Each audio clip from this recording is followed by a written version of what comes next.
હાલો friends, જય શ્રી કૃષ્ણ. મારા કિચનમાં તમારું સ્વાગત છે.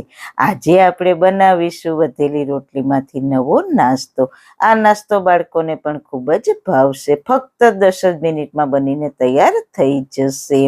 આ નાસ્તો તમે ખાશો એટલે તમને પાણીપુરીનો ટેસ્ટ આવશે, ચાટપુરીનો ટેસ્ટ આવશે અને આજે આપણે બનાવીશું રોટી ચાટ. તો ચલો મારી સાથે ચટપટા સ્વાદ સાથે રેસીપી સ્ટાર્ટ કરીએ. રેસીપી સ્ટાર્ટ કર્યા પહેલાં જો તમને મારી રેસીપી ગમતી હોય અને હજુ સુધી ચેનલને સબસ્ક્રાઇબ ના કરી હોય તો પ્લીઝ સબસ્ક્રાઇબ કરજો અને બાજુમાં આપેલ બેલ આઇકન પ્રેસ કરજો એટલે નવી નવી રેસીપીના નોટિફિકેશન મળતા રહે. વાળના તમામ પ્રકારના પ્રશ્નો સોલ્વ કરતું 42 જડીબુટ્ટીઓથી બનાવેલું ઔષધિ તેલ જે અમે લોકો જાતે જ ઘરે તૈયાર કરીએ છીએ, કોઈ પણ કેમિકલ્સના ઉપયોગ વગર, બિલકુલ નેચરલ છે. 42 જડીબુટ્ટીઓ ભેગી કરીને લોખંડની કડાઈમાં ઔષધિ તેલ તૈયાર કરવામાં આવે છે. જો તમારે ખરીદવું હોય તો તેના ઓર્ડર અમે લઈએ છીએ. ઓર્ડર કન્ફર્મ કરવા માટે વોટ્સએપ નંબર સ્ક્રીન પર જોઈ શકો છો. જો તમારે આ તેલનો પૂરો વિડીયો જોવો હોય તો તમને આ ચેનલ પર મળી જશે અને ડિસ્ક્રિપ્શન બોક્સમાં લિંક પણ મૂકેલી છે. સૌથી પહેલા સુપર ટેસ્ટી રેસીપી બનાવવા માટે અહીં અમારી પાસે 4 રોટલી વધેલી છે. હવે આપણે રોટલીને કટ કરીશું. તમે પીઝા કટ કરવાનું કટર કે કાતરથી પણ કટ કરી શકો છો.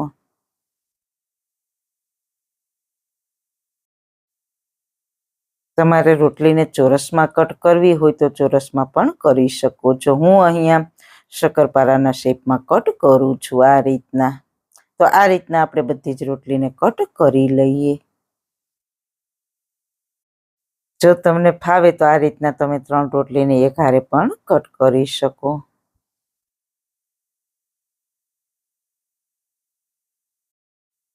તો રોટલી આપણી સરસ રીતના કટ થઈ ગઈ છે. હવે રોટલીને તળવા માટે મેં પહેલા તેલ ગરમ મૂકી દીધું હતું. તો તેલ ગરમ થઈ ગયું છે તો કટ કરેલી રોટલીને આપણે તળી લઈશું. આ રીતે વધેલી રોટલી તમે તળશો એટલે સરસ ક્રિસ્પી થઈ જશે. ગેસની ફ્લેમ મીડિયમ ટુ લો રાખીશું અને ફેરવતા રહીશું એટલે બંને બાજુ રોટલી સરસ ગોલ્ડન બ્રાઉન અને ક્રિસ્પી થઈ જાય.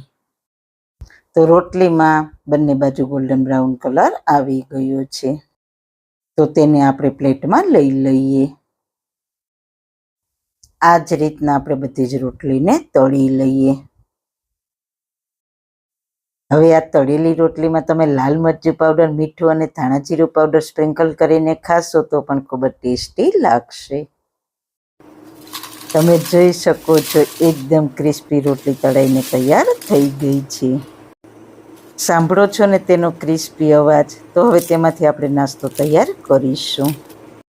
તો તેના માટે પ્લેટમાં તળેલી રોટલી લઈને તેની ઉપર થોડી ખજૂર આંબલીની ચટણી, તમારે ટમેટો કેચઅપનો ઉપયોગ કરવો હોય તો તે પણ કરી શકો છો. ત્યારબાદ મેં દહીંને ફેટીને તૈયાર કર્યું છે તે એડ કરીશું. સાથે ગ્રીન ચટણી. આ ચટણી મેં આદુ, મરચાં, ધાણા ભાજી અને ફોદીનો ઉમેરીને તૈયાર કરી છે એટલે તમને સરસ પાણીપુરીનો ટેસ્ટ પણ આવશે. લસણની ચટણી, પછી ઝીણી સમારેલી ડુંગળી અને કાચી કેરી એડ કરીશું.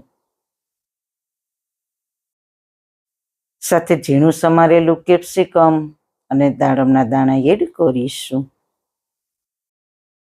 સાથે ઉપરથી થોડી ઝીણી સેવ અને ફ્રેશ ધાણા ભાજીથી સજાવીશું.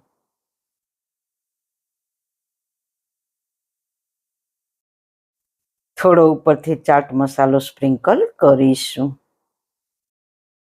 આ નાસ્તો બનાવવો જેટલો સહેલો છે તેટલો જ તે ખાવામાં જબરજસ્ત ટેસ્ટી છે. તમે એકવાર બનાવશો એટલે વારંવાર બનાવવાનું મન થશે અને સાથે વધેલી રોટલીનો પણ ઉપયોગ થઈ જાય. તો વધેલી રોટલીમાંથી બનેલી એકદમ સુપર ટેસ્ટી રોટી ચાટ બનીને તૈયાર છે. ખૂબ જ ભાવશે, જરૂર એકવાર ટ્રાય કરવા જેવી છે. તો સારું ખાઓ, ખુશ રહો. આવી સરસ રેસીપી જોવા માટે તમારો ખૂબ ખૂબ આભાર. મારી રેસીપીને લાઈક કરજો, શેર કરજો, મારી ચેનલને સબસ્ક્રાઈબ કરજો. ફરી મળીશું એક નવી રેસીપી સાથે. ત્યાં સુધી બધાને મારા જય શ્રી કૃષ્ણ.